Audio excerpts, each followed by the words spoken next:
Bienvenue à la petite maison.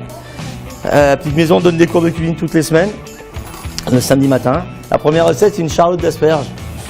Donc on va remplacer les boudoirs de la charlotte par des asperges. Et on va garnir l'intérieur avec une mayonnaise à la pomme verte et à la nette et du tourteau. Il faut vraiment enlever la peau. Il ne faut pas gratter.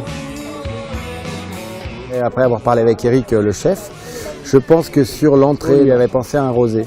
Et en effet, on est sur des rosés au domaine qui ne sont pas des rosés vraiment technologiques. On n'utilise pas de levure, pas de basse température et tout. Donc on est vraiment sur des rosés très floraux, assez délicats, avec des bonnes allonges en acidité. Je pense que, en effet, la balance peut être assez intéressante.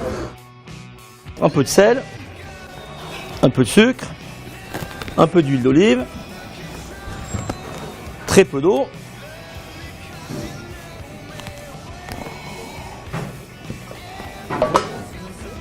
Voilà, et de mettre un couvercle.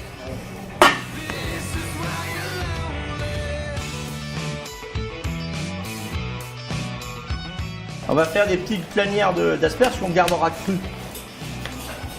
Sur les petites charlottes d'asperges avec la garniture de mayonnaise de tourteau, je pense que notre cuvée Château Fond Vert Blanc, donc qui est le cœur de gamme en blanc, est une cuvée qui s'adaptera bien, parce que c'est quelque chose qui est assez rond, assez riche en bouche, mais qui garde quand même une belle fraîcheur, une belle minéralité, qui ira bien, je pense, avec le côté relativement frais des asperges.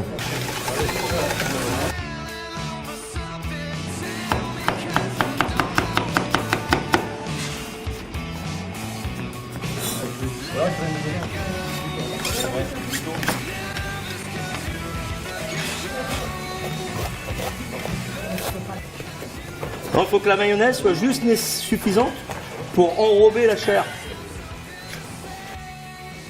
Je pense que sur l'entrée, avec la charlotte d'asperges et le tourteau, j'aime bien un vionnier. Le vionnier marche très bien avec les asperges. Il y a ce côté presque végétal, herbacé, mais dans le bon sens du terme.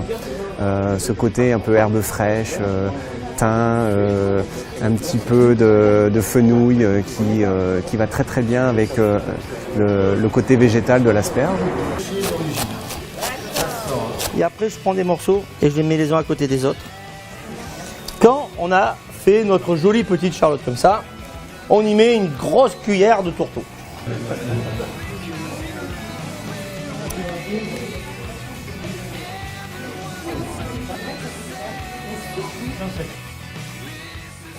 Et après,